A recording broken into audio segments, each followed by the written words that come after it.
Hello friends, स्वागत है आप सबका दोबारा से रिवाइव कोडिंग में। यहाँ हम कुछ ऐसे प्रोजेक्ट्स लेंगे जो कि आपको मशीन राउंड में हेल्प करेंगे आपके मशीन राउंड क्लियर करने में। ठीक है, तो यहाँ जो हम अपना सबसे पहला प्रोजेक्ट ले रहे हैं यार, वो अपना क्विज एप्लीकेशन। इसमें बेसिकली हमें एक क्विज बनाना है, ठीक है, जो कि मल्टीपल चॉइस क्वेश्चन अपने को देगा, राइट। और उसके बाद जो भी हम आंसर सेलेक्ट करेंगे उसके बेसिस पे हम नेक्स्ट स्क्रीन पे जाएंगे। इस तरीके से जब हमारे सारे आंसर कंप्लीट हो जाएंगे अपने को एक फाइनल अपना डैशबोर्ड मिलेगा जहाँ अपना रिजल्ट डिस्प्ले होगा। ठीक है, इसके लिए हम क्वेश्चंस के लिए किसी एक्सटर्नल एपीआई का यूज़ करेंगे। ठीक है, एट द सेम टाइम जो भी हम क्वेश्चंस डिस्प्ले कर रहे होंगे एक बार में एक डिस्प्ले कर रहे होंगे और उसका फीडबैक हम सेम टाइम पे यूज़र को देंगे। ठीक है, अब इसके लिए जो यार मैंने यूआई डिसाइड किया, ठीक है, तो ये एक सिंपल सा हम यूआई बनाने जा रहे हैं। ठीक है, इस पूरी एप्लीकेशन के अंदर तो हमारा यूआई ऐसा होगा जिसमें कि जब यूज़र आएगा तो यूज़र सबसे पहले यहाँ अपना इनपुट देगा। ठीक है, इनपुट अपना नाम यहाँ डालेगा, फॉर एग्जाम्पल कुछ भी, ठीक, और उसके बाद यहाँ सबमिट बटन क्लिक कर देगा।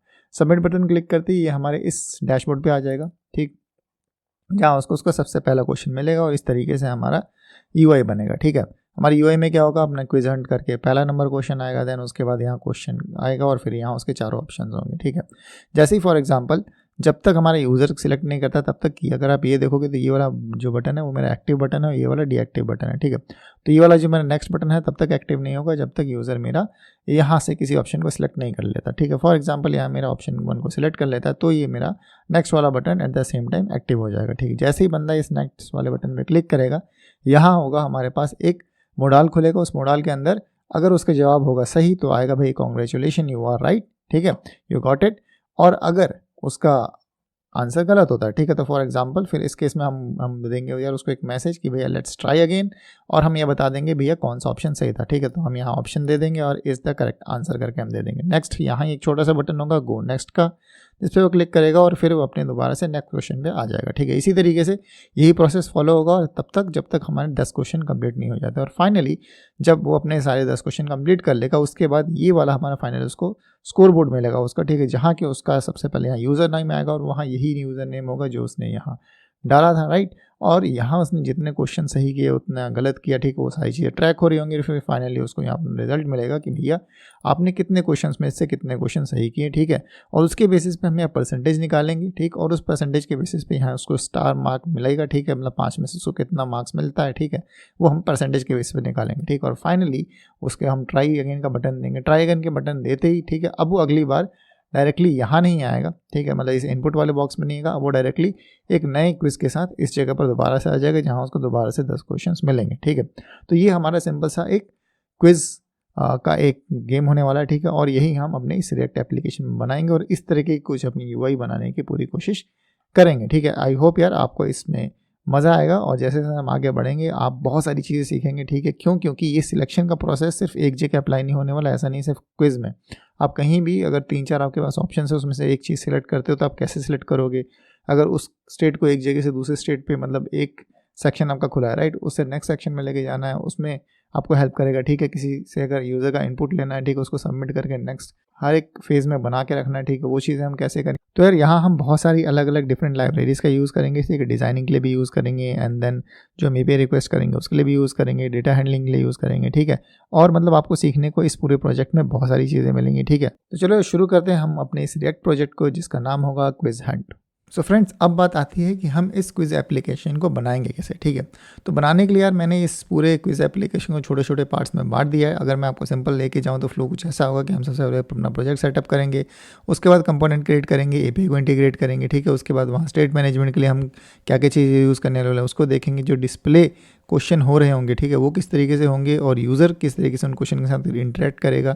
फीडबैक मैकेनिज्म क्या होगा, ठीक है, किस तरीके से यूज़र का इनपुट सिस्टम के अंदर जाएगा और हम उसको किस तरीके से ट्रैक रखेंगे। ठीक है, किस तरीके से एक क्वेश्चन से दूसरे क्वेश्चन के बीच में नेविगेशन होगा और फिर फाइनली जो अपना रिजल्ट है वो किस तरीके से यूआई में दिखेगा और उसकी स्टाइलिंग किस तरीके से होगी। ठीक है, तो ये वो सारे पार्ट्स हैं जिसको हम स्टेप बाय स्टेप कवर करेंगे। ठीक है, तो हम शुरुआत करेंगे बेसिकली एक सिंपल सा रिएक्ट प्रोजेक्ट बनाने से। ठीक है, और उसके बाद हम वहाँ जो सबसे पहला काम करेंगे वो अपना यूआई बनाएंगे। ठीक है, क्योंकि यार यूआई हम पहले बना लेंगे तो उसके बाद बस अपने को अपना जो लॉजिक होगा उसको इम्प्लीमेंट करना बच जाएगा। ठीक है, तो हम सबसे पहले यूआई बनाएंगे और यूआई बनाने के बाद जब हमारा फर्स्टली यूआई कंप्लीट होगा देन हम अपने लॉजिक्स पे आएंगे कि भाई अब अपने को वो सारा लॉजिक लगाना है जो हम, जैसे एपीआई रिक्वेस्ट हो गया, ठीक है, एपीआई रिक्वेस्ट करके डेटा लेके आना हो गया, उसमें फिर जो ऑप्शंस होंगे उसमें जो ऑप्शंस होंगे उन ऑप्शंस को डिस्प्ले कराना, किस तरीके से यूज़र उसके साथ इंटरेक्ट करेगा, वो सारे काम हम बाद में करेंगे, राइट।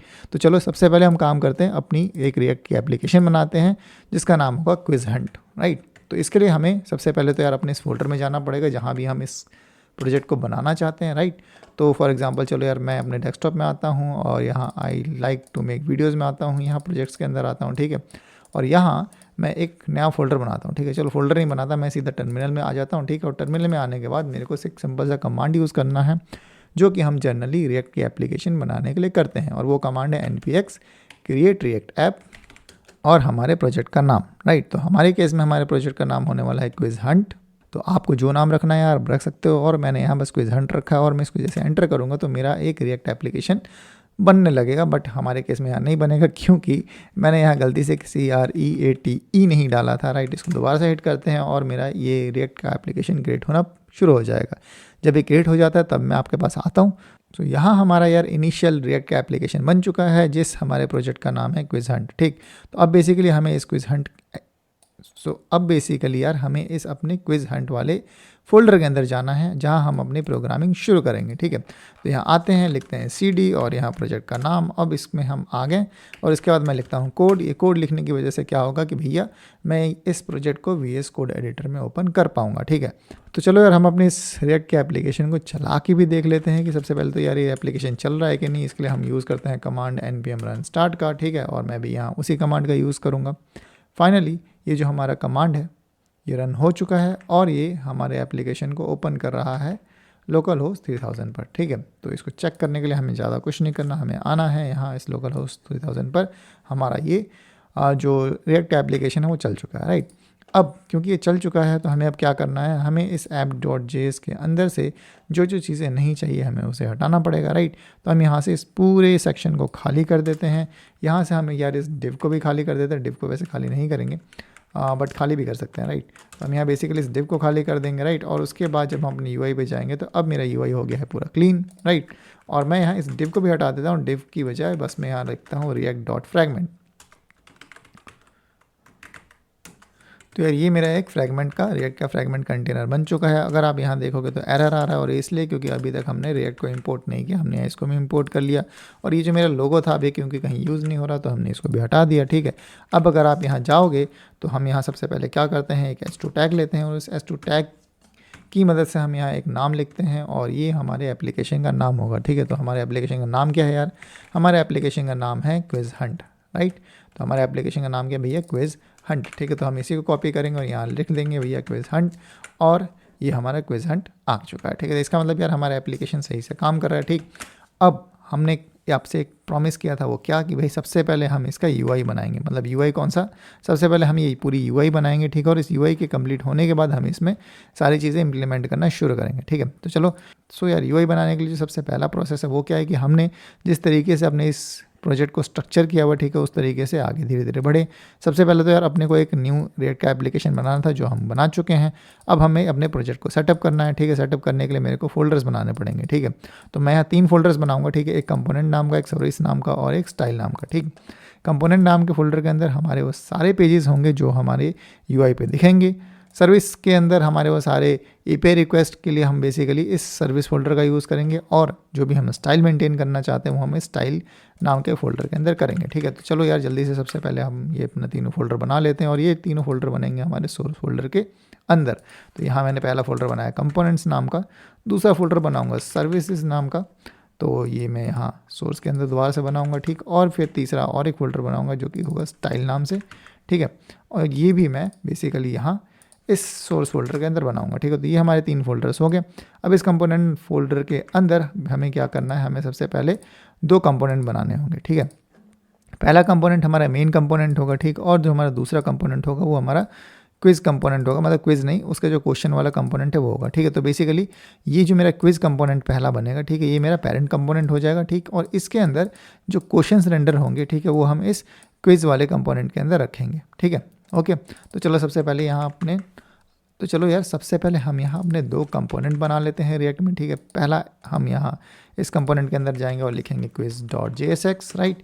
और फिर इसी के अंदर हम एक क्वेश्चन नाम का कंपोनेंट बनाएंगे जिसको हम लिखेंगे question.jsx JSX, राइट। और यहाँ हम RFC करके यहाँ अपने कंपोनेंट का इनिशियल स्ट्रक्चर बना लेते हैं, ठीक है। तो ये मेरा क्वेश्चन बन गया और ये मेरा क्विज़ का हम यहाँ RFC दोबारा से करेंगे और ये मेरा क्या बन जाएगा, ये मेरा क्विज़ बन गया, ठीक है। अब हम क्या करेंगे यार, हमें क्या है यहाँ अभी किसी राउट को डिफाइन करने की ज़रूरत है। तो एक्चुअली यार अभी हमें किसी भी राउट को डिफाइन करने की ज़रूरत नहीं है। जैसा कि हमने बोलते हैं कि हमारा जो पेरेंट कंपोनेंट है, ठीक है, वो कौन सा है, वो हमारा क्विज़ है, राइट।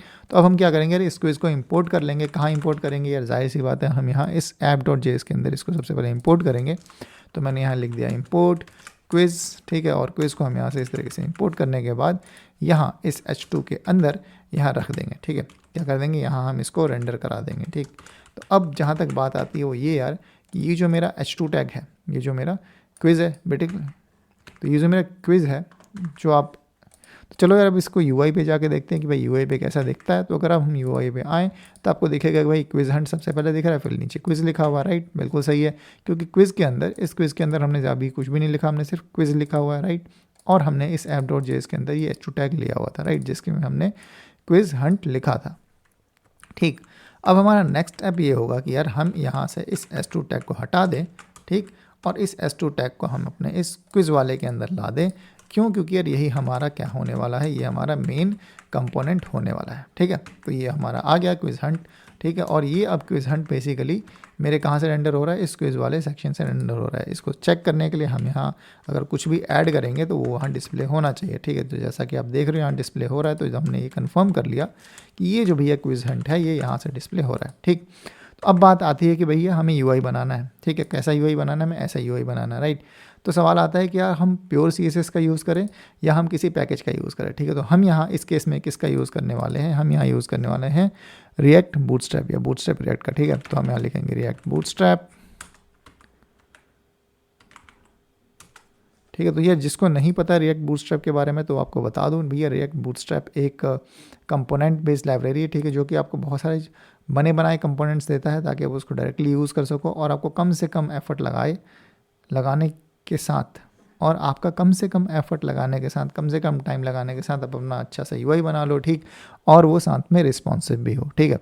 तो ये बेसिकली बूटस्ट्रैप की तरफ से इनिशिएटिव है, ठीक, जो कि रिएक्ट के साथ काम करने के लिए आपको रिएक्ट बूटस्ट्रैप नाम का एक लाइब्रेरी प्रोवाइड करता है। इसको अपने कंपोनेंट में यूज़ करने के लिए आपको ज़्यादा कुछ नहीं करना। जैसे आप इसमें इंट्रोडक्शन में आओगे, राइट, तो इंट्रोडक्शन में आपको यहाँ मिलता है कि भैया आपको सबसे पहले क्या करना है, npm इंस्टॉल रिएक्ट बूटस्ट्रैप, एक ये पैकेज इंस्टॉल करना और फिर एक बूटस्ट्रैप का पैकेज इंस्टॉल करना है, ठीक है। तो इसको कॉपी कर लो और अपने इस टर्मिनल पे आ जाओ, ठीक है। और यहाँ मान लो एक और टर्मिनल हम ओपन कर देते हैं, ठीक है। और यहाँ हम इसको एंटर करेंगे, ठीक है, npm install react bootstrap and bootstrap, ठीक है। तो यहाँ से ये दोनों पैकेजेस हमारे रिएक्ट के एप्लीकेशन में इंपोर्ट हो जाएंगे, ठीक है। इंपोर्ट मतलब डाउनलोड हो जाएंगे, राइट। और इसको हम चेक कहाँ करेंगे यार, इसको हम चेक करेंगे अपने package.json के अंदर कि भैया ये हमारे रिएक्ट के एप्लीकेशन में आ गए कि नहीं। तो अगर आप यहाँ देखोगे तो यार हमारा इस बूटस्ट्रैप और रिएक्ट बूटस्ट्रैप ये दोनों ही पैकेजेस इंस्टॉल हो चुके हैं, ठीक है। अब हमें एक और काम करना होगा यहाँ, ताकि हम इसको अपने एप्लीकेशन में यूज़ कर पाएँ। और वो हमारे लिए क्या है कि भैया हमें app.js के अंदर जाके एक चीज़ इंपोर्ट करनी पड़ेगी, ठीक है। और वो चीज़ क्या होगी भैया, हमें इंपोर्ट करना पड़ेगा ये, ठीक है। क्या हमें इंपोर्ट करना पड़ेगा ये बूटस्ट्रैप का क्लास, ठीक है। तो हम यहाँ इसको इंपोर्ट करेंगे, इंपोर्ट, और ये नहीं, ये तो सास के लिए, ठीक है। तो हम बेसिकली नॉर्मल वाला करेंगे, तो ये हमारा नॉर्मल वाला है, ठीक है। तो यहाँ से बेसिकली अपने को इसको यहाँ से कॉपी करना पड़ेगा, किसको, import bootstrap/this/css/bootstrap.min.css को, ठीक है। अब ये बेसिकली हम क्यों करते हैं यार, ये हमें इसलिए करते हैं ताकि जो भी हम स्टाइल दें, ठीक है, जो भी हम बूटस्ट्रैप की क्लासेस ऐड करें वो क्लासेस यहाँ डायरेक्टली अप्लाई हो, ठीक है। और मेरे कंपोनेंट को पता हो कि भैया ये जो स्टाइल है वो कहाँ से आ रहा है, ठीक है। तो हम यहाँ बेसिकली क्या करेंगे, इस app.js के अंदर जाएंगे और सबसे ऊपर इवन मैं कहता हूँ कि भैया अपने इस app.css के भी ऊपर, ठीक है, हम यहाँ इस bootstrap/this/css/bootstrap.min को इंपोर्ट कर लेंगे, ठीक है। बस इतना ही, ठीक। अब कंफर्म करने के लिए यार कि हम इस बूटस्ट्रैप की क्लासेस को यूज़ या बूटस्ट्रैप के कंपोनेंट को यूज़ कर सकते हैं कि नहीं, तो चलो यार हम सबसे पहले बूटस्ट्रैप का कोई कंपोनेंट खोल लेते हैं। और कंपोनेंट खोलने के लिए हमें यहाँ थोड़ा सा नीचे स्लाइड करके मान लो कि मैं यहाँ एक बटन ले लेता हूँ, ठीक है, या फिर एक कार्ड ले लेते हैं, ठीक। अब यार यहाँ डिफरेंट कार्ड्स हैं, ठीक है। तो हमें काम करता है सबसे पहले इस कार्ड को ही कॉपी कर लेते हैं, या फिर हम एक काम करते हैं, छोटे से ये वाला सेक्शन को कॉपी करते हैं, ठीक। और इसके लिए बस हमें कार्ड को इंपोर्ट करना पड़ेगा और बटन को इंपोर्ट करना पड़ेगा, कहाँ से, बूटस्ट्रैप, रिएक्ट बूटस्ट्रैप से, ठीक है। तो हम वही काम करेंगे, हम यहाँ आएंगे और यहाँ इस क्विज़ के नीचे मैं इस पूरे को पेस्ट कर देता हूँ, ठीक। और अगर आप अभी देखोगे तो भैया कार्ड के बारे में नहीं पता, भैया कार्ड कहाँ से आ रहा है, और एट द सेम टाइम हमें ये भी नहीं पता कि ये टेक्स्ट कहाँ से आ रहा है, राइट। तो हम यहाँ क्या करेंगे यार, इस इमेज को अभी के लिए कमेंट कर देंगे, क्योंकि यहाँ जो इमेज आ रहा है प्लेस होल्डर के अंदर हमें नहीं पता कि भैया ये इमेज कहाँ से आएगा, ठीक है। ग्रेट। अब हम क्या करेंगे यार, इस कार्ड को और इस बटन को, दोनों को बूटस्ट्रैप से इंपोर्ट कर लेंगे, राइट।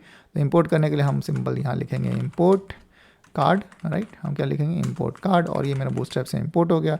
और सेम टाइम पे यहीं मैं कॉमा डाल के दोबारा से लिख दूंगा बटन, राइट। क्या लिख दूंगा, बटन लिख दूंगा। और यहाँ से मेरा रिएक्ट बूटस्ट्रैप का कार्ड और बटन वाला कंपोनेंट इंपोर्ट हो गया, ठीक है। चलो यार अपनी यूआई में जाके देखते हैं कि ऐसा कुछ आता भी है कि नहीं हमारे यहाँ। और यहाँ देखो एक सिंपल सा बढ़िया सा कार्ड बन के आ गया। और इसके लिए यार आपको किसी भी तरह की स्टाइलिंग देने की कोई ज़रूरत नहीं है, राइट, क्योंकि हमने कोई यहाँ स्टाइल नहीं दिया। और ये सारा स्टाइल अपने को डायरेक्टली कहाँ से मिल गया यार, ये अपने को डायरेक्टली बूटस्ट्रैप ने अपने को प्रोवाइड कर दिया, ठीक है। तो इस तरीके से आप यार बूटस्ट्रैप का यूज़ करके बनाया कंपोनेंट जो हमने बूटस्ट्रैप अपने को प्रोवाइड करता है उसका हम यूज़ करके अपनी पूरी यूआई बना सकते हैं, ठीक है।